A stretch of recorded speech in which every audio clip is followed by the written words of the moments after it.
The magic നോവലിലേക്ക് സ്വാഗതം. Kamala ഗോവിന്ദൻ്റെ അമ്മയ്ക്കായി part 15.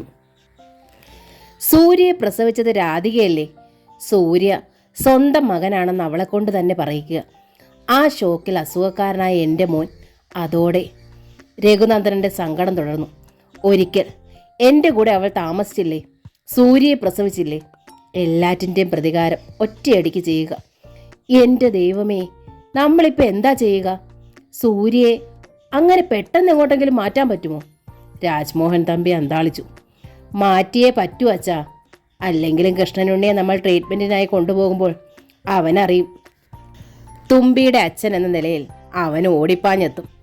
അതോടെ രാധിക പറഞ്ഞില്ലെങ്കിലും സത്യം അവനറിയും. പിന്നെ എൻ്റെ മോൻ. രഘുനന്ദൻ്റെ മിഴികൾ നിറഞ്ഞു. രാജ്മോഹൻ തമ്പിയുടെ നെഞ്ചു വിങ്ങി. സൂര്യൻ തൻ്റെ പേരുക്കുട്ടിയാണ്. രാധിക അവനെ ഉപേക്ഷിച്ച കാലത്ത് താനും ഭാരതിയും അവനെ ഏറ്റെടുക്കാൻ വന്നതാണ്. രഘുവോ രാജലക്ഷ്മിയോ സമ്മതിച്ചില്ല. രണ്ടാം വിവാഹം നടന്നപ്പോഴെങ്കിലും ആശിച്ചു. പക്ഷേ പത്മിനി ഒട്ടും സമ്മതിച്ചില്ല.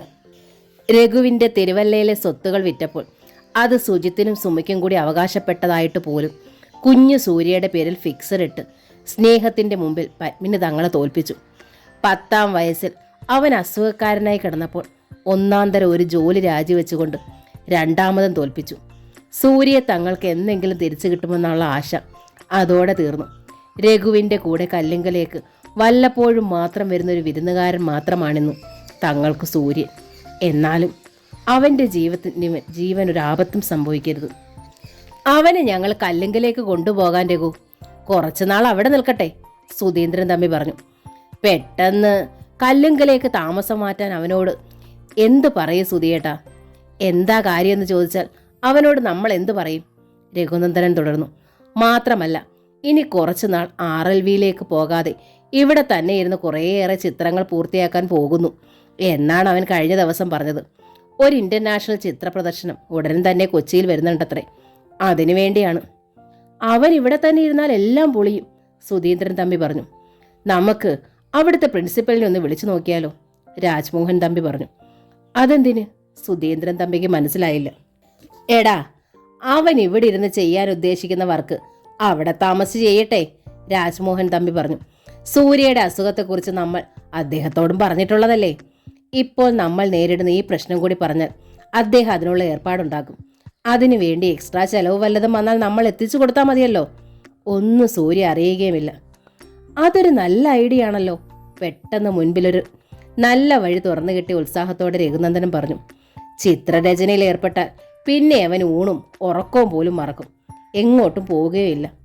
ഇപ്പോൾ തന്നെ നമുക്ക് പ്രിൻസിപ്പലിനെ വിളിക്കാം. രഘുനന്ദനൻ തൻ്റെ മൊബൈൽ എടുത്തു.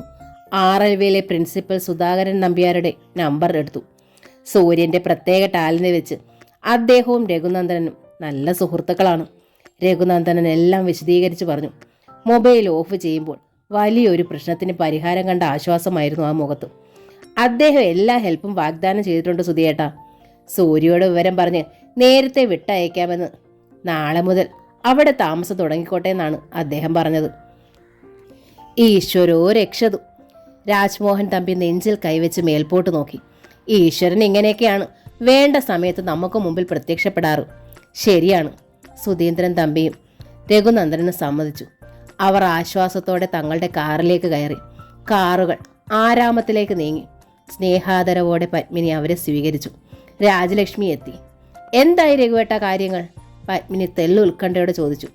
തുമ്പിയോട് നീ എല്ലാം തുറന്നു പറഞ്ഞതേ വിനയായി, രഘുനന്ദനൻ പറഞ്ഞു. പത്മിനിയുടെ മുഖത്തെ പ്രസന്നത മാഞ്ഞത് സുധീന്ദ്രൻ തമ്പി കണ്ടു. അയാൾ പറഞ്ഞു. നീ പത്മിനിയെ കുറ്റപ്പെടുത്തണ്ട രഘു. അവൾ ചെയ്തതാണ് ശരി. എത്ര നാൾ കാര്യങ്ങൾ മറച്ചു വെക്കാൻ പറ്റും? ഇപ്പോഴെങ്കിലും തുമ്പി അറിഞ്ഞതുകൊണ്ടും അവൾ അങ്ങ് വന്നതുകൊണ്ടും കാര്യങ്ങളെ നേരിടാൻ പറ്റുന്നുണ്ടല്ലോ. സൂര്യയെ സ്വന്തം മക്കളിലേക്കാൾ ഉപരി സ്നേഹിക്കുന്ന പത്മിനിയോട് രാജ്മോഹൻ തമ്പിക്കും സുധീന്ദ്രൻ തമ്പിക്കും എന്നും ആദരവ് കലർന്ന സ്നേഹമേ ഉള്ളൂ.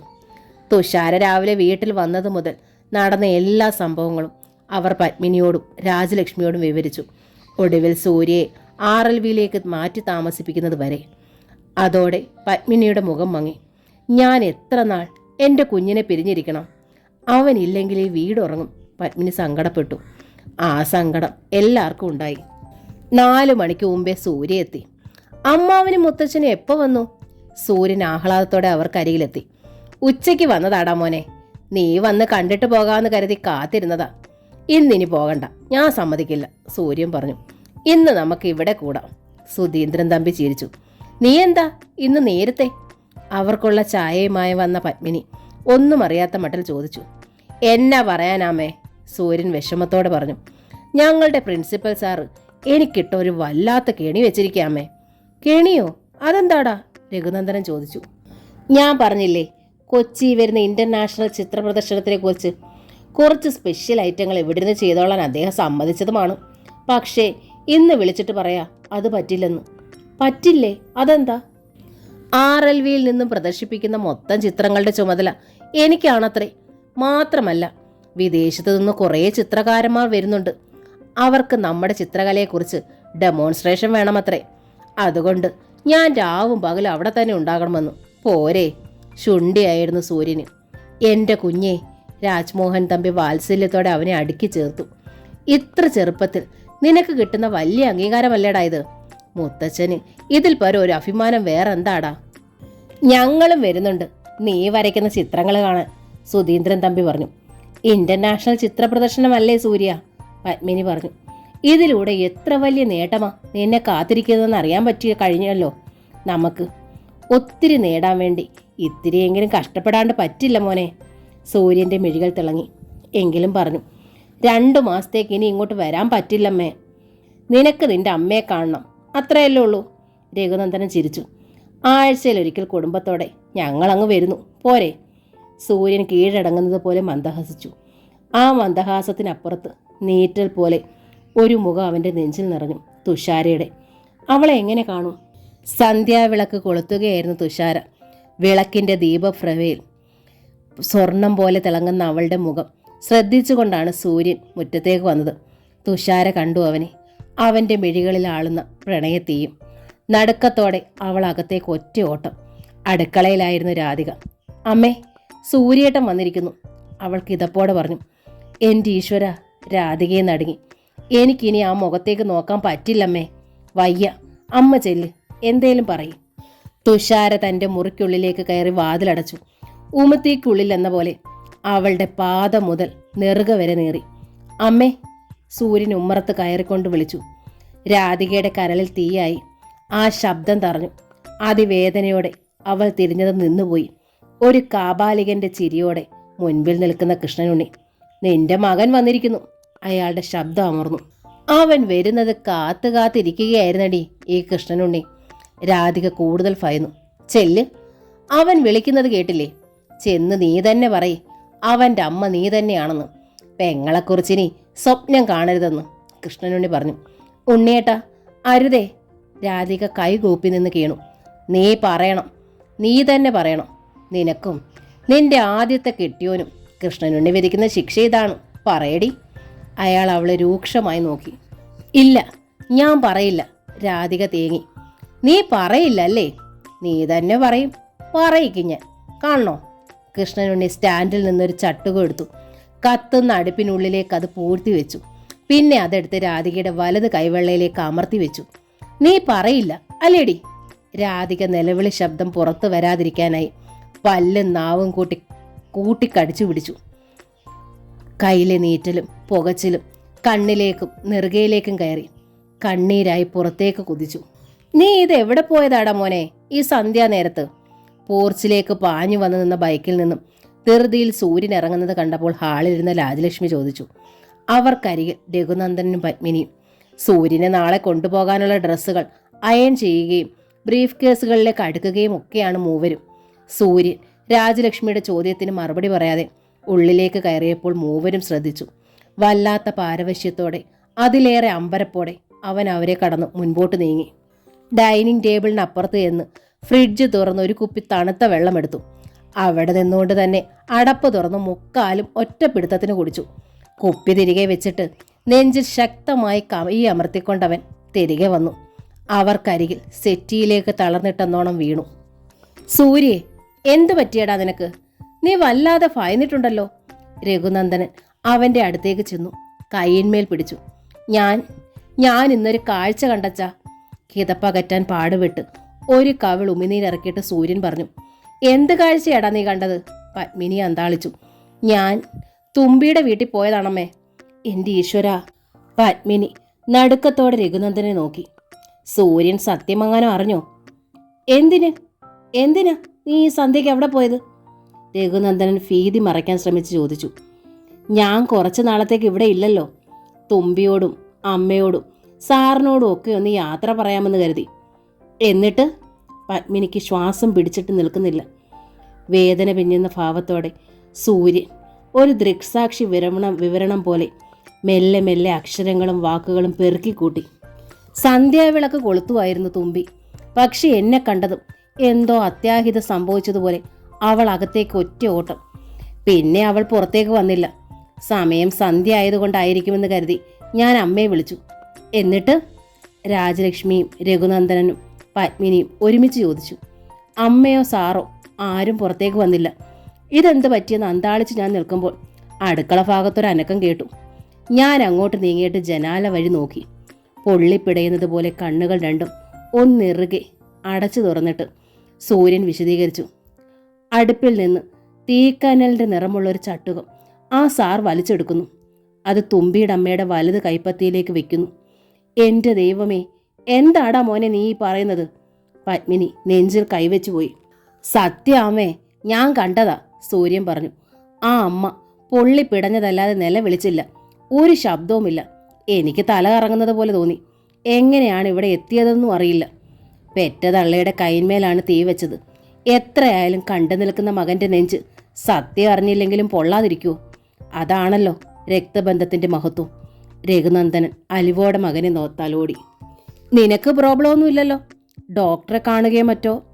ഡോക്ടറെ കാണുകയോ ഒന്നും വേണ്ടച്ചാ, സൂര്യൻ മെല്ലെ പറഞ്ഞു. പക്ഷേ എനിക്കിപ്പോൾ വിഷമം തോന്നുന്നുണ്ട്. എന്താ മോനെ? പത്മിനി ഉത്കണ്ഠപ്പെട്ടു. ഞാൻ പോരരുതായിരുന്നു. പകരം അങ്ങോട്ട് കയറി ചെല്ലണമായിരുന്നു. എന്തിനാണ് ഇങ്ങനെ അമ്മയെ പൊള്ളിച്ചതെന്ന് ചോദിക്കണമായിരുന്നു. ആ ചട്ടുകം പിടിച്ചു മേടിച്ച് അയാളുടെ കൈക്കുള്ളിലോട്ടും വെച്ചു കൊടുക്കണമായിരുന്നു. മകൻ്റെ ചോര തിളയ്ക്കുന്നത് രഘുനന്ദനൻ വ്യക്തമായും കണ്ടു. നമുക്കിനിയൊന്ന് പോയാലോ അച്ഛാ? സൂര്യൻ പെട്ടെന്ന് ശൗര്യം കൊണ്ടതുപോലെ എഴുന്നേറ്റു. പത്മിനി ഭീതിയോടെ മകൻ്റെ മുൻപിൽ നിന്നു. എല്ലാം ഒറ്റയടിക്ക് തകരാൻ പോകുന്നു. എടാ കുഞ്ഞെ, രാജലക്ഷ്മി കൊച്ചുമകനെ നേരിട്ടു. അയാൾ ഒരുതരം വല്ലാത്ത സ്വഭാവക്കാരനാണെന്ന് ഇവിടെയുള്ള ചിലർ പറയുന്നത് ഞാനും കേട്ടു. ഭാര്യയെ സംശയമാണത്രേ.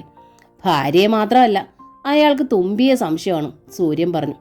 അത്തരം സംശയരോഗികൾ ഇങ്ങനെ ദേഷ്യം വന്നാൽ ഭാര്യയായാലും മക്കളെയായാലും അടിക്കും, കെട്ടിയിടും, ഇതുപോലെ പൊള്ളിക്കും. നമുക്ക് പോലീസിൽ ഒരു കംപ്ലൈൻറ്റ് കൊടുത്താലോ അച്ഛാ? സൂര്യൻ്റെ ചോര വീണ്ടും തിളച്ചു. കൃഷ്ണനുണ്ണിയോട് തുമ്പിയുടെ അച്ഛൻ എന്ന നിലയിൽ തോന്നിയിരുന്ന സർവ്വ സ്നേഹവും ആദരവും ആ ഒറ്റ കാഴ്ചയിൽ തന്നെ തള്ളിക്കളഞ്ഞ മട്ടിൽ സൂര്യൻ പറഞ്ഞു. അല്ലെങ്കിൽ സ്ത്രീ പീഡനത്തിന് മനുഷ്യാവകാശ കമ്മീഷന് പെറ്റീഷൻ കൊടുക്കാം. മോനെ, നമ്മൾ അതിനൊന്നും പോകണ്ട. പത്മിനി അവനെ പറഞ്ഞു മനസ്സിലാക്കാൻ നോക്കി. അവർ ഭാര്യയും ഭർത്താവുമാണ്. അവരുടെ പ്രശ്നങ്ങളിൽ അന്യരായ നമ്മൾ ഇടപെടുന്നത് ശരിയല്ല. ആ അമ്മയും തുമ്പി എനിക്ക് അന്യരാണോ അമ്മേ? സൂര്യൻ ചോദിച്ചു. ആ അമ്മ എത്ര പാവാ, എത്ര സ്നേഹമാ. എപ്പോഴും ആ കണ്ണുകൾ നനഞ്ഞിട്ടേ ഇരിക്കൂ. പാവം. കൈ പൊള്ളിപ്പിടയുമ്പോൾ ആ കണ്ണുകൾ രണ്ടും നിറഞ്ഞു തുളുമ്പുന്നത് ഞാൻ കണ്ടതാമേ. നീ വന്നേ, മതി പറഞ്ഞത്. തെല്ല അസഹ്യതയോടെ പത്മിനി സൂര്യനെ പിടിച്ചു വലിച്ചു മുകളിലേക്ക് കൊണ്ടുപോയി. സൂര്യൻ്റെ സ്നേഹം രാധികയിലേക്ക് ചായുന്നത് ഒട്ടും ഇഷ്ടപ്പെടാത്ത മട്ടിലായിരുന്നു പത്മിനിക്ക്. രഘുനന്ദനൻ മുഖം തിരിച്ചു നിൽക്കുകയായിരുന്നു. അയാളുടെ കൺമുമ്പിൽ ആ രംഗം സജീവമായി. തേക്കനൽ നിറമുള്ള ചട്ടുകം രാധികയുടെ പൂ പോലുള്ള കൈവെള്ളയിലേക്ക് അമരുന്നു. രാധിക അനങ്ങുന്നില്ല, ശബ്ദിക്കുന്നില്ല. പല്ല് കടിച്ചു പിടിച്ച് ഒരേ നിൽപ്പ്. മിഴികൾ രണ്ടും തുളുമ്പി പൊട്ടുന്നു, ചൂട് ലാവ പോലെ. കണ്ണുകൾ വീണ്ടും വീണ്ടും അമർത്തി അമർത്തി അടച്ചിട്ടും രഘുനന്ദൻ്റെ മുമ്പിൽ നിന്ന് ആ ചിത്രം മാഞ്ഞില്ല. അയാൾ മെല്ലെ ഫോണിലരികിലേക്ക് നീങ്ങി. സൂര്യൻ നിർബന്ധിച്ചിട്ട് നിൽക്കാതെ യാത്ര തിരിച്ച രാജ്മോഹൻ തമ്പിയെ സുധീന്ദ്രൻ തമ്പിയെ കല്ലുങ്കൽ തറവാട്ടിൽ എത്തിയിട്ടുണ്ടായിരുന്നില്ല.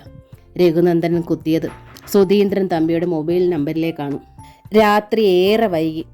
സൂര്യനെ കണ്ടതോടെ സന്ധ്യയ്ക്ക് മുറിയിൽ കയറി വാതിലടച്ച തുഷാര കരയുകയായിരുന്നു.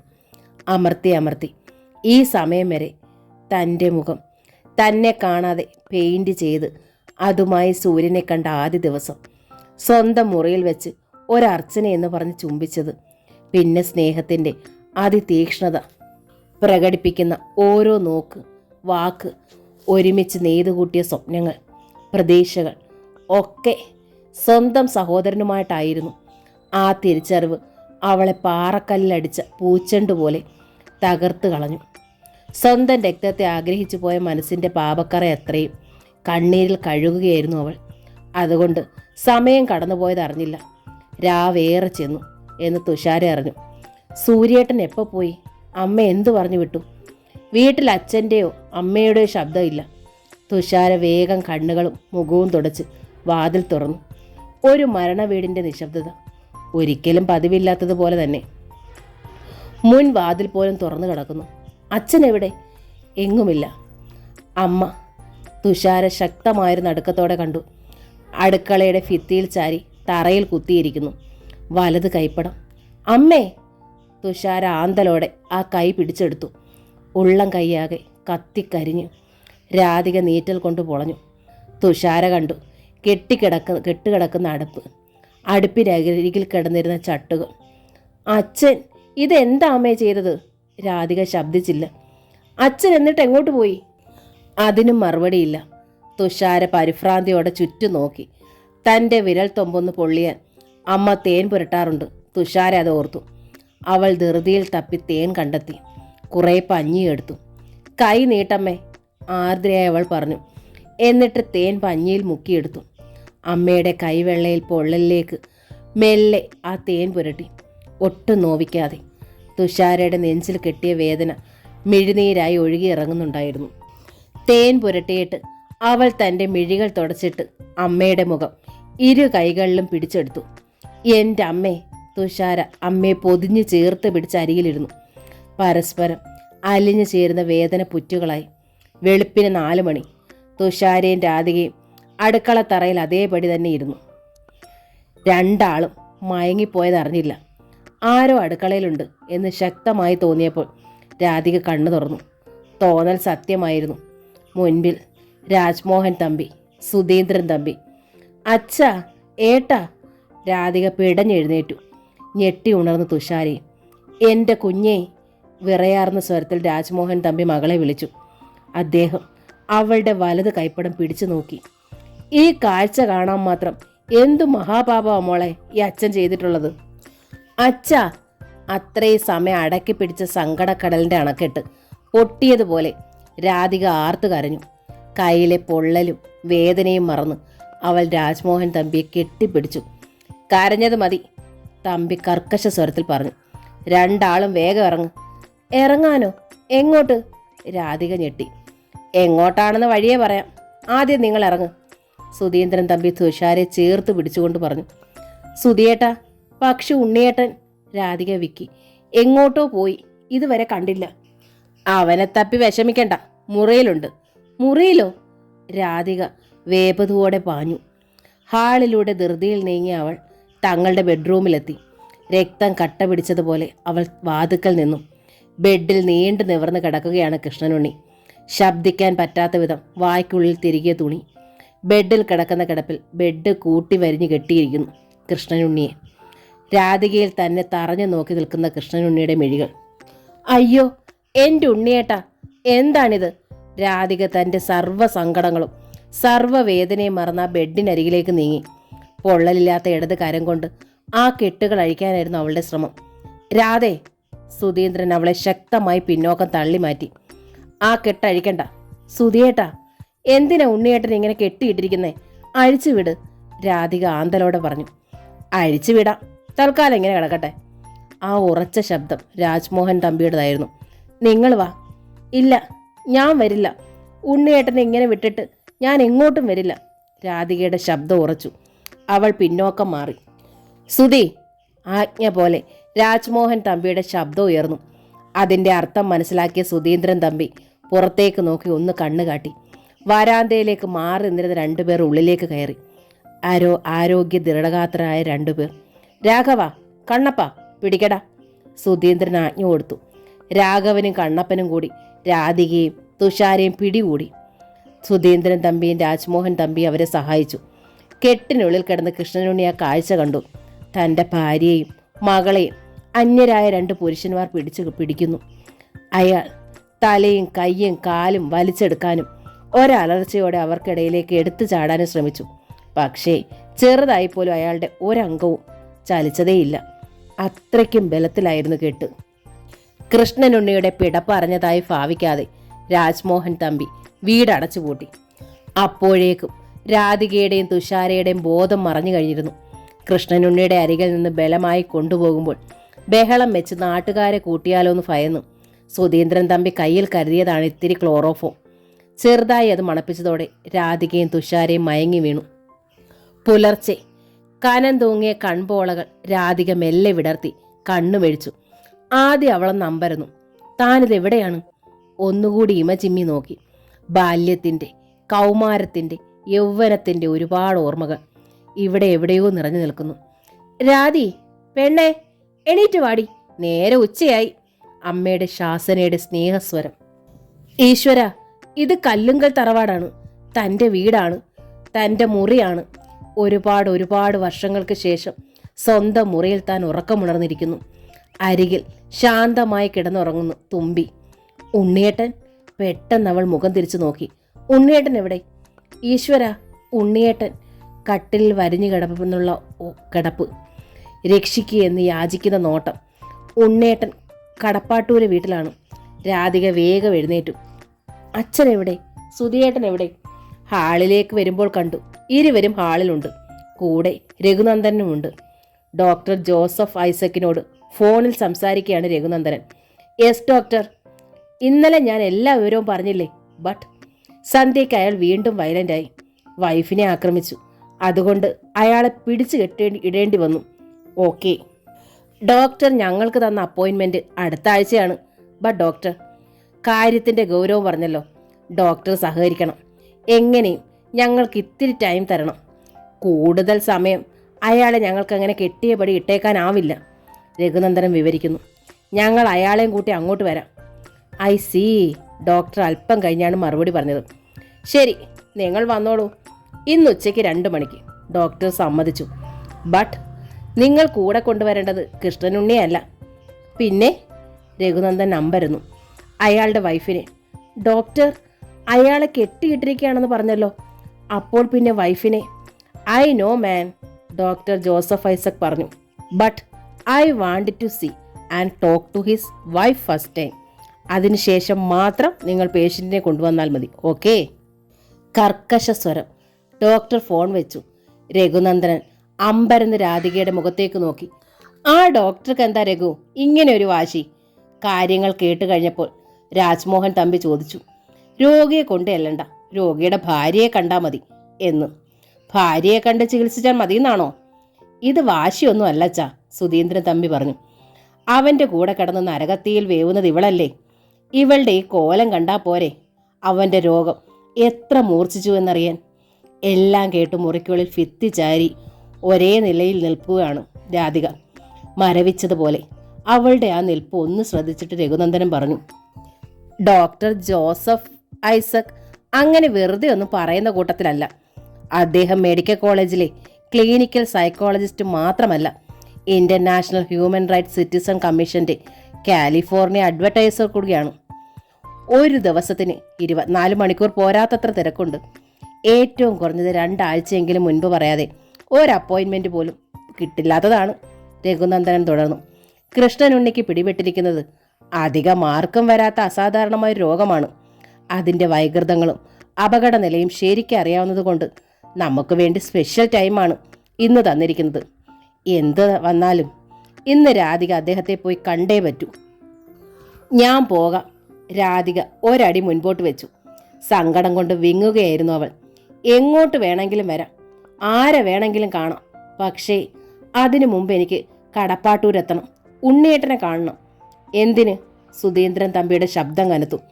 അങ്ങനെ കെട്ടിയിടാൻ തക്കവണ്ണം ഉണ്ണിയേട്ടൻ എന്ത് തെറ്റാണ് ചെയ്തത്? എനിക്കത് സഹിക്കാൻ പറ്റുന്നില്ല ഏട്ടാ. രാധിക പൊട്ടിയൊഴുകിയ കണ്ണിൽ സാരിയുടെ തുമ്പ് കൊണ്ട് തുടച്ചിട്ട് തുടർന്നു. എന്തെങ്കിലുമൊക്കെ ചെയ്തിട്ടുണ്ടെങ്കിൽ അത് രോഗം കൊണ്ടാണ്. രോഗം ഒരിക്കലും ഒരു കുറ്റമാകുന്നില്ലല്ലോ, ആണോ? അതുകൊണ്ട് ആദ്യം എൻ്റെ ഉണ്ണിയേട്ടനെ കെട്ടഴിച്ച് വിടണം. വെള്ളമോ ആഹാരമോ കൊടുക്കണം. രാധിക വീണ്ടും തേങ്ങി. എന്നിട്ട് ഞാൻ എങ്ങോട്ട് വേണേലും വരാം. കാരണം ആ മനുഷ്യൻ എൻ്റെ മോളുടെ അച്ഛനാണ്. ഇതാരാണ് ഈ നിൽക്കുന്നത് നീ കണ്ടോ? സുധീന്ദ്രൻ തമ്പി രഘുനന്ദൻ്റെ നേർക്ക് വിരൽ ചൂണ്ടി. നിന്റെ മകൻ്റെ അച്ഛനാണിത്, അറിയോ നിനക്കത്? രാധിക വിളറി പിന്നോക്കം നീങ്ങി. ഒരിക്കൽ നീ ചവിട്ടി തള്ളിയതാണ് ഈ മനുഷ്യനെ. നീയങ്ങു പോയി. ഈ മനുഷ്യന്റെ തകർച്ചയ്ക്ക് സാക്ഷ്യം വഹിച്ചവരാണ് ഞാനും അച്ഛനും. ഇന്ന് പക്ഷേ ഇവൻ ഇവിടെ നിൽക്കുന്നത് എന്തിനാണെന്നാ നീ കരുതിയത്? നിന്നെയും നിന്റെ ഭർത്താവിനെയും തകർച്ചയിൽ നിന്ന് രക്ഷിച്ചെടുക്കാൻ. അറിഞ്ഞില്ലല്ലോ നീ. രാധയ്ക്ക് ശബ്ദമില്ലായിരുന്നു. സൂര്യനെ വെളുപ്പിന് തന്നെ വണ്ടിയിൽ തൃപ്പൂണിത്തറയിൽ വിട്ടിട്ട് സ്വന്തം ജോലി സ്ഥലം പോലും മറന്ന് നേരെ വന്നിരിക്കുകയാണ് ഇങ്ങോട്ട്. അത് കാര്യത്തിന്റെ ഗൗരവം അത്രയേറെ അറിഞ്ഞിട്ടാണ്, അല്ലാതെ കളി തമാശയ്ക്കല്ല. എന്താ ഏട്ടൻ ഇങ്ങനെയൊക്കെ പറയുന്നേ? രാധയ്ക്ക് സങ്കടം തിങ്ങി. പിന്നെ എങ്ങനെ പറയണമെടി? സുധീന്ദ്രന്റെ ശബ്ദം കൂടുതൽ ഉയർന്നു. നിന്റെ വലത് കൈ നിവർത്തി നോക്ക്, വെന്ത് പഴുത്തിരിക്കുന്നത്. ഇനി അവൻ ചട്ടുകം വെക്കുന്നത് നിന്റെ മുഖത്തായിരിക്കും. രാജ്മോഹൻ തമ്പിയും പറഞ്ഞു. എന്നാലും നീ പഠിക്കില്ല. എല്ലാവരും കൂടി ഒരുമിച്ച് ഒരുപോലെ ആക്രമിച്ചപ്പോൾ രാധിക മുഖം പൊത്തിക്കരഞ്ഞു. രാജ്മോഹൻ തമ്പിയും സുധീന്ദ്രൻ തമ്പിയും മുഖത്തോട് മുഖം നോക്കി നിന്നു വിഷമത്തോടെ. അച്ഛനെ ചികിത്സിക്കണം മുത്തച്ഛ. ആ ശബ്ദം തുഷാരയുടേതായിരുന്നു. ഹാളിൽ ശബ്ദം ഉയർന്നതോടെ ഉറക്കമുണർന്നു വന്ന തുഷാര എല്ലാം കേൾക്കുന്നുണ്ടായിരുന്നു. ഇനി ഒരറ്റാക്കിന് മുതിനു മുമ്പ് എത്രയും വേഗം അച്ഛനെ ചികിത്സിക്കണം. അമ്മ വരും, എവിടെയായാലും. അമ്മയെ ഞാൻ കൊണ്ടുവരും, നമുക്ക് പോകാം. ഉറച്ചതായിരുന്നു അവളുടെ സ്വരം. ആ, നീ കേട്ടോ? രാജ്മോഹൻ തമ്പി രാധികയുടെ അടുത്തേക്ക് ചെന്നു. കൃഷ്ണനുണ്ണിയെ കെട്ടിയിട്ടെന്ന് കരുതി അവൻ പട്ടിണിയാണെന്നൊന്നും നീ കരുതണ്ട. രോഗിയായാലും രോഗം പോർത്താലും അവൻ നിന്റെ കെട്ടിയവനല്ലാണ്ടാവുന്നില്ലല്ലോ. രാവിലെ അവൻ്റെ വായിൽ തിരികെ തുണിയെടുത്ത് മാറ്റാനും ആഹാരം കൊടുക്കാനും ഒക്കെ ഏർപ്പാടാക്കിയിട്ടുണ്ട്. എല്ലാം കഴിഞ്ഞ് രാഘവനും കണ്ണപ്പനും പോരും. എന്താ പോരെ? രാധിക മറുപടി പറഞ്ഞില്ല. അവളുടെ മിഴികൾക്ക് മുമ്പിൽ ആ കാഴ്ച അതേപടി നിന്നു. ബെഡിൽ കിടക്കുന്നു ഉണ്ണിയേട്ടൻ. കഴുത്തു മുതൽ താഴേക്ക് പാദം വരെ ചുറ്റിക്കെട്ടിയ കയർ, വായ്ക്കുള്ളിൽ തിരികെ തുണി. ഒരു തുണി മെല്ലെ എടുത്തിട്ട് ആ കിടപ്പിൽ കുറേ ആഹാരം വായിലേക്ക് ഇറ്റിച്ചു കൊടുത്താൽ അത് കഴിക്കും ഉണ്ണിയേട്ടൻ? ഇല്ല, അതേപടി തുപ്പു. ആ ദേഷ്യവും വാശിയും തനിക്കല്ലേ അറിയൂ. പക്ഷെ എന്താണ് ചെയ്യുക? ഇവിടെ തൻ്റെ മകൾ പോലും തനിക്കെതിരാണ്. കണ്ണീർ തുടച്ച് കീഴടങ്ങുന്നത് പോലെ രാധിക മെല്ലെ പറഞ്ഞു. ഞാൻ വരാം. എല്ലാവർക്കും ആശ്വാസമായി, പോകാനുള്ള ഒരുക്കമായി. കോട്ടയത്ത് മെഡിക്കൽ കോളേജിനടുത്ത് അടിച്ചിറയിലാണ് ഡോക്ടർ ജോസഫ് ഐസക്കിന്റെ വീട്. ഉച്ചയ്ക്ക് 2 മണിക്ക് മുൻപ് തന്നെ രാധികയും തുഷാര ഉൾപ്പെടെ എല്ലാവരും കയറിയ വണ്ടി അടച്ചിറ ജംഗ്ഷനിലെത്തിയിരുന്നു. MC റോഡിൽ നിന്ന് ഇടത്തേക്ക് തിരിഞ്ഞ് റെയിൽവേ ക്രോസ് കടന്ന് ഡോക്ടറുടെ വീടിന് മുൻപിലെത്തി. വണ്ടി നിർത്തുമ്പോൾ രഘുനന്ദനൻ വാച്ചിൽ നോക്കി. കൃത്യം 2 മണി. വണ്ടിയിൽ നിന്ന് ഇറങ്ങുമ്പോൾ രഘുനന്ദനൻ കണ്ടു നീല പെയിന്റ് അടിച്ച ഗ്ലാസ് അയൺ പൈപ്പിൽ ഘടിപ്പിച്ച name board. Clinical psychologist, MCH, Kottayam. Sudheendran തമ്പിയും രാജ്മോഹൻ തമ്പിയും നേരെ കണ്ട സ്റ്റെപ്പുകൾ കയറി തുടങ്ങിയിരുന്നു മുകൾ നിലയിലേക്ക്. വരൂ. അവർ പിന്നോട്ട് നോക്കിയിട്ട് രാധികയോടും തുഷാരയോടുമായി പറഞ്ഞു. ഇരുവരും അവർക്ക് പിന്നാലെ കയറി മുകൾ നിലയിലെത്തി. ഏറ്റവും ഒടുവിൽ രഘുനന്ദനനും. മുകളിലെ വെയിറ്റിംഗ് റൂമിൽ നിരത്തിയിട്ട കസേരകളിൽ അവർ ഇരുന്നതും പിന്നിലെ വാതിൽ തുറക്കപ്പെട്ടു. ആരാ? രഘുനന്ദനൻ. ഒപ്പം ഒരു ചോദ്യം. വാതിൽക്കൽ നിൽക്കുന്ന ആ രൂപത്തിലേക്ക് എല്ലാ മിഴികളും തിരിഞ്ഞു. ഒരു വശത്തു നിന്നും വകർന്ന് ചീകി വെച്ചിരിക്കുന്ന ഒതുങ്ങാത്ത ചുരുണ്ട മുടിയാണ് ആദ്യം ശ്രദ്ധയിൽപ്പെടുക. പിന്നെ തീക്ഷ്ണമായി തിളങ്ങുന്ന വലിയ കണ്ണുകൾ, ബുൾഗാൻ താടി വെച്ച വെളുത്ത മുഖം, ചിരിയോടെ നിൽക്കുന്ന ഒരു സാധാരണ മനുഷ്യൻ. ഞാനാണ് ഡോക്ടർ ജോസഫ് ഐസക്, അദ്ദേഹം പറഞ്ഞു ചിരിയോടെ തന്നെ. രഘുനന്ദനൻ ഞാനാണ്. എണീറ്റുകൊണ്ട് രഘുനന്ദനൻ പറഞ്ഞു. ഡോക്ടറെ രാവിലെ വിളിച്ചതും ഞാനാണ്. ശരി. ഇത് രാധിക. രഘുനന്ദനൻ രാധികയ്ക്ക് നേരെ വിരൽ ചൂണ്ടി. പേഷ്യൻറ്റിൻ്റെ വൈഫ്. തൊട്ടടുത്ത് നിൽക്കുന്നത് മകൾ തുഷാര. ഇത് രാധികയുടെ അച്ഛൻ രാജ്മോഹൻ തമ്പി. അത് സുധീന്ദ്രൻ തമ്പി, രാധികയുടെ ഏട്ടൻ. മിസ്റ്റർ രഘുനന്ദൻ, താങ്കൾ രാധികയുടെ ആരാണ്? അത് പറഞ്ഞില്ലല്ലോ, ഡോക്ടർ ചോദിച്ചു. ഞാൻ അയൽക്കാരനാണ്, അയാൾ പറഞ്ഞു. I see. ഇനി എല്ലാവരും അകത്തേക്ക് വന്നാട്ടെ, ഒരു സൗഹൃദ സദസ്സിലേക്ക് ക്ഷണിക്കുന്ന ലാഘവത്തോടെ ഡോക്ടർ പറഞ്ഞു. ഒരു സൈക്കോളജിസ്റ്റിനെ കാണണമെന്ന് തോന്നുമ്പോഴൊക്കെ ഉള്ളിൽ തോന്നിയിരുന്ന സങ്കോചവും ഭയവും പെട്ടെന്ന് എല്ലാവരിൽ നിന്ന് വിട്ടൊഴിഞ്ഞതുപോലെ മനസ്സ് തെല്ലൊന്നയഞ്ഞ ആശ്വാസത്തോടെയാണ് രാധികയും ഡോക്ടർക്ക് പിന്നാലെ അകത്തേക്ക് കയറിയത്. ഇരിക്കൂ, എല്ലാവരോടുമായി ഡോക്ടർ പറഞ്ഞു. മറ്റുള്ളവർ ഇരുന്നിട്ടും രാധിക ഇരുന്നില്ല. നീർപ്പളുങ്കൾ പൊടിഞ്ഞ മിഴികളും കൂപ്പിയ കരങ്ങളുമായി അവൾ ഡോക്ടർക്ക് മുൻപിൽ നിന്നു. കൃഷ്ണനുണ്ണിയുടെ രോഗം നുള്ളിയെടുക്കാൻ പെട്ടെന്ന് മുൻപിൽ അവതരിച്ച ദൈവത്തിനു മുൻപിൽ എന്ന പോലെ അവളെയാണ് ആദ്യം കാണണമെന്ന് ഡോക്ടർ ആവശ്യപ്പെട്ടതും. പക്ഷേ ഡോക്ടർ ജോസഫ് ഐസക് രാധികയെ ശ്രദ്ധിച്ചതേയില്ല. എല്ലാ മെഴികളിലും അതൊരമ്പരപ്പായി നിറയുമ്പോൾ തുഷാര രാധികയെ പിടിച്ചു. ഇരിക്കമ്മേ. രാധികയെ അവൾ ബലമായി പിടിച്ചിരുത്തി. ഡോക്ടർ ശ്രദ്ധിച്ചത് രാജ്മോഹൻ തമ്പിയാണ്. പറയൂ, എന്താണ് കൃഷ്ണനുണ്ണി എന്ന പേഷ്യൻറ്റിനെ കുറിച്ച് നിങ്ങൾക്ക് എന്നോട് പ്രത്യേകമായി പറയാനുള്ളത്? അത് ആദ്യത്തെ ചോദ്യം തന്നോടാവുമെന്നൊരു പ്രതീക്ഷ ഇല്ലാതിരുന്നതിനാൽ രാജ്മോഹൻ തമ്പി ഒന്നമ്പരന്ന് മുരടനക്കി. ഒരു കാര്യം ഞാൻ ആദ്യം തന്നെ പറയുന്നു. ഡോക്ടറുടെ ശബ്ദത്തിൽ നിന്നും സൗഹൃദം മാഞ്ഞു. ഇപ്പോഴത്തെ പ്രൗഢിയും ഗംഭീരവും നിറഞ്ഞ തീക്ഷ്ണ സ്വരമായി. പുറമേ ഒരു മുറിവോ വ്രണമോ കണ്ടിട്ടോ അല്ലെങ്കിൽ ഡയബറ്റിക്സിനോ ടൈഫോയിഡിനോ പോലെ ടെസ്റ്റ് ചെയ്ത റിസൾട്ട് വെച്ച് ചികിത്സിക്കുന്ന രോഗമല്ലിത്. അത്തരം ഡോക്ടറും അല്ല ഞാൻ. എനിക്ക് കയറേണ്ടത് പേഷ്യൻറ്റിൻ്റെ മനസ്സിലേക്കാണ്. കൃഷ്ണനുണ്ണിയുടെ മനസ്സിലേക്കുള്ള കയറാനുള്ള വാതിലുകൾ മലർക്കെ തുറന്നു തരികയാണ് നിങ്ങളുടെ ഡ്യൂട്ടി. രാജ്മോഹൻ തമ്പി തലയാട്ടി. അതുകൊണ്ട് എനിക്ക് മുൻപിലിരിക്കുന്ന നിങ്ങൾ ഓരോരുത്തരും സത്യം മാത്രമേ പറയാവൂ. അത് നിങ്ങളുടെ കുടുംബത്തിൻ്റെ മാനത്തെ തൊടുന്നതായാലും സ്വന്തം മാനത്തെ ചോദ്യം ചെയ്യുന്നതായാലും എത്ര ഒളിപ്പിച്ച് വെക്കേണ്ടതായാലും ഓക്കെ. ഡോക്ടർ, ഇത് കണ്ടോ? രാജ്മോഹൻ തമ്പി പെട്ടെന്ന് രാധികയുടെ വലത് കൈത്തലം പിടിച്ച് നീട്ടിക്കാട്ടി. പൊള്ളി കുടിന്നിരിക്കുന്ന ഉള്ളം കൈ ഇന്നലെ സന്ധ്യയ്ക്ക് അവൻ പഴുപ്പിച്ച ചട്ടുകം വച്ച് പൊള്ളിച്ചതാണ്. ഡോക്ടർ ജോസഫ് ഐസക് രാധികയുടെ ഉള്ളം കൈ കണ്ടു. ഏതോ ഓയിൻമെൻറ്റ് പുരട്ടിയ പൊള്ളലിൻ്റെ വ്രണം. അദ്ദേഹം അവളുടെ മുഖത്തേക്ക് നോക്കി. പൊള്ളലിൻ്റെ നീറ്റൽ ആ മിഴികളിലുണ്ടായിരുന്നു. ഡോക്ടർ, ഇത് കണ്ടോ? രാജ്മോഹൻ തമ്പി രാധികയുടെ കൈത്തണ്ടകൾ ചൂണ്ടിക്കാട്ടി. അവിടെ തിണർത്തു കിടന്ന പാടുകളും ഇന്നലെ രാവിലെ അവൻ കെട്ടിയിട്ട് അടിച്ചതാണിത്. ഡോക്ടർ അതും കണ്ടു. എന്നു മുതലാണ് അയാൾ രാധിക ഇങ്ങനെ ദേഹോപദ്രവം തുടങ്ങിയത്? കൃത്യമായി പറയൂ. ഡോക്ടർ വീണ്ടും രാജ്മോഹൻ തമ്പിയോട് തന്നെ ചോദിച്ചു. രാജ്മോഹൻ തമ്പി അമ്പരന്ന് രാധികയെ നോക്കി. എന്നാണെന്ന് നിങ്ങൾക്ക് കൃത്യമായിട്ട് അറിയില്ല അല്ലേ? ഡോക്ടർ എടുത്തു ചോദിച്ചു. അത് നിങ്ങൾ ഇവരുടെ കൂടെ ഒരുമിച്ചല്ലേ താമസം? അല്ല. പിന്നെന്തിന് നിങ്ങൾ കാര്യം പറയാൻ വന്നു? പുറത്തു പോകണം. ഡോക്ടറുടെ സ്വരം പെട്ടെന്ന് ഉയർന്നു. എനിക്കറിയേണ്ടത് ഊഹാപോഹങ്ങളല്ല. ചമ്മലോടെ രാജ്മോഹൻ തമ്പി എഴുന്നേറ്റു. ഒപ്പം സുധീന്ദ്രൻ തമ്പിയും. ഒട്ടും സംശയിച്ചു നിന്നില്ല രഘുനന്ദനും എഴുന്നേറ്റു. മൂവരും വാതിൽ തുറന്ന് പുറത്തേക്കിറങ്ങി വെയിറ്റിംഗ് റൂമിലെ കസേരകളിലിരുന്നു. വാതിലടഞ്ഞു. അച്ഛൻ എന്തെങ്കിലും മാനസിക രോഗമുണ്ടെന്ന് എനിക്ക് ആദ്യമായി തോന്നിയത് ആ ശബ്ദം തുഷാരയുടേതായിരുന്നു. ഡോക്ടർ ജോസഫ് ഐസക് ഗൗരവം വിട്ട് പെട്ടെന്ന് ശാന്തമായ മുഖത്തോടെ തുഷാരയ്ക്ക് നേരെ തിരിഞ്ഞു. ശരി, കുട്ടി പറയൂ. എന്നെ സംശയിച്ചപ്പോഴാണ്. കുട്ടിയെ അച്ഛൻ സംശയിച്ചോ? ഡോക്ടർ എടുത്തു ചോദിച്ചു. ഉവ്വ്. അതെങ്ങനെ? വിശദമായി പറയൂ. ഞങ്ങൾ മുൻപ് താമസിച്ചിരുന്നത് മാന്താടിക്കര എന്ന സ്ഥലത്താണ്. തുഷാരം എല്ലേ പറഞ്ഞു. ആ, പറഞ്ഞോളൂ. ഒരു സന്ധ്യയ്ക്ക് രാധിക താമസിച്ച് ഓഫീസിൽ നിന്ന് വന്നത്, കൃഷ്ണനുണ്ണി അടിച്ചത്, എന്നിട്ട് മാന്താടി കവലയിലേക്ക് പോയി വഴക്കുണ്ടാക്കിയത്, അവിടെ വെച്ച് ജിതേന്ദ്രൻ വെല്ലുവിളിച്ചത്, രാത്രിയിൽ തുഷാരയുടെ മുറിക്കുള്ളിൽ ജിതേന്ദ്രൻ കയറിയെന്ന് പറഞ്ഞത്, കൃഷ്ണനുണ്ണി ഉണ്ടാക്കിയ പ്രശ്നങ്ങൾ, തുഷാരയുടെ ആത്മഹത്യാശ്രമം, ജിതേന്ദ്രൻ തുഷാരയെ പീഡിപ്പിച്ചെന്ന് പറഞ്ഞ് കൃഷ്ണനുണ്ണി പോലീസിൽ കേസ് കൊടുത്തത്, ജിതേന്ദ്രൻ്റെ വീട്ടുകാർ വിവാഹം ആലോചിച്ചത്, അത് നിരസിച്ചതിന് കൃഷ്ണനുണ്ണി ബെൽറ്റ് ഊരി തുഷാരയെ അടിച്ചത്, ഒടുവിൽ ആ സ്ഥലം തന്നെ വിറ്റ് അവിടേക്ക് പോരേണ്ടി വന്നത്.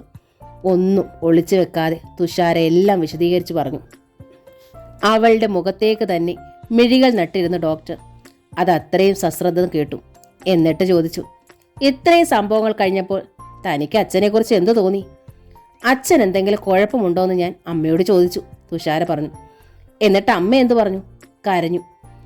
അതിനു മുമ്പ് എപ്പോഴെങ്കിലും കുട്ടിക്ക് തോന്നിയിട്ടുണ്ടോ അച്ഛൻ അത്രയ്ക്ക് കുഴപ്പക്കാരനാണെന്ന്? ഡോക്ടർ ആലോചനയോട് ചോദിച്ചു. ഇത്രയും കുഴപ്പക്കാരനാണെന്ന് തോന്നിയിട്ടില്ല. സംതിങ് റോങ് അങ്ങനെ തോന്നിയിട്ടുണ്ട്. തുഷാര തുറന്നു തന്നെ പറഞ്ഞു. അതെന്താ അങ്ങനെ തോന്നാൻ? അമ്മ ഓഫീസിൽ നിന്നൊരു 5 മിനിറ്റ് താമസിച്ച് വന്നാൽ അച്ഛൻ ചോദ്യം ചെയ്ത് അമ്മയെ വിഷമിപ്പിക്കും. ഒരു വിവാഹത്തിന് 2 ആളും പോയിട്ട് വന്നാൽ ആ വീട്ടിൽ വെച്ച് അമ്മയോട് സംസാരിച്ച ആണുങ്ങളുടെ കണക്കെടുപ്പായിരിക്കും പിന്നെ. തുഷാര പറഞ്ഞു. എന്താണപ്പോൾ കുട്ടിയുടെ അമ്മയുടെ പ്രതികരണം? കൂടെ ബഹളം വയ്ക്കുമോ? ഇല്ല, കരയും. ഓഹോ, ഡോക്ടറുടെ നെറ്റിയിൽ നെടുകെ കുറെ വരകൾ പെട്ടെന്ന് വീണു. കുട്ടിയുടെ അച്ഛനുണ്ടാക്കുന്ന പ്രശ്നങ്ങളാണോ സത്യം, അതോ അമ്മയുടെ കരച്ചിലാണോ? തുഷാര മറുപടി പറയാതെ അമ്മയൊന്നു നോക്കി. വിസ്തരിക്കപ്പെടുന്ന ഒരു കുറ്റവാളിയുടെ മുഖം പോലെ ദീനയായിരുന്നു രാധിക. പറയൂ, ഡോക്ടർ എടുത്തു ചോദിച്ചു. എന്താണ് തുഷാരയുടെ കൺസെപ്റ്റ്? പ്രശ്നം ജെനുവിനാണോ അതോ അച്ഛൻ സൃഷ്ടിച്ചെടുക്കുന്നതാണോ? കൃത്യമായി പറയൂ. പ്രശ്നം ജെനുവിനാണ്, അമ്മയാണ് തെറ്റുകാരി, തുഷാര പൊടുന്നനെ പറഞ്ഞു. രാധിക നടുക്കത്തോടെ മകളുടെ മുഖത്തേക്ക് നോക്കി, പിന്നെ ഡോക്ടറെ. ഇരുവരും അവളെ ശ്രദ്ധിച്ചതേയില്ല. അച്ഛൻ്റെ ഈ രോഗത്തിന് കാരണക്കാരി അമ്മയാണ്. തുഷാരയുടെ സ്വരം കടുത്തു. അമ്മയ്ക്ക് പലതും മറയ്ക്കാൻ കഴിയും, പലതും അമ്മ ഒളിപ്പിച്ചു വെക്കും. അങ്ങനെ ഒരു സ്ത്രീയോടൊപ്പം ജീവിക്കുന്ന ഏതൊരു പുരുഷനും എൻ്റെ അച്ഛനെ പോലെ ഒടുവിൽ ഭ്രാന്തനാവും. എൻ്റെ ഈശ്വര, രാധിക രക്തയോട്ടം നിലച്ചതുപോലെ മകളുടെ മുഖത്തേക്ക് തുറിച്ചു നോക്കി. തുഷാരയുടെ മുഖത്തും മിഴികളിലും വല്ലാത്തൊരു പക കാത്തുനിന്നു. 18 വർഷമായി അമ്മ തന്നിൽ നിന്ന് ഒളിപ്പിച്ച ഒരു സത്യം തന്നെ കൊണ്ട് സ്വന്തം സഹോദരനെ കാമിക്കുക എന്ന മഹാപാപം ചെയ്യിച്ചു. താൻ ആദ്യമായി മോഹിച്ച പുരുഷനെ തന്നെയാണ് നഷ്ടമായത്. ആ സങ്കടവും ദേഷ്യവും പകയും അതേപടി തുഷാരയുടെ മുഖത്ത് കത്തിപ്പടർന്നു നിന്നു. അമ്മയ്ക്കായി എന്ന നോവലിൻ്റെ ഈ ഭാഗം ഇവിടെ പൂർണ്ണമാവുകയാണ്. ഈ നോവൽ നിങ്ങൾക്ക് ഇഷ്ടമായെങ്കിൽ പ്ലീസ് ഒന്ന് ലൈക്ക് ചെയ്ത് ഷെയർ ചെയ്ത് സബ്സ്ക്രൈബ് ചെയ്യണേ. Thank you.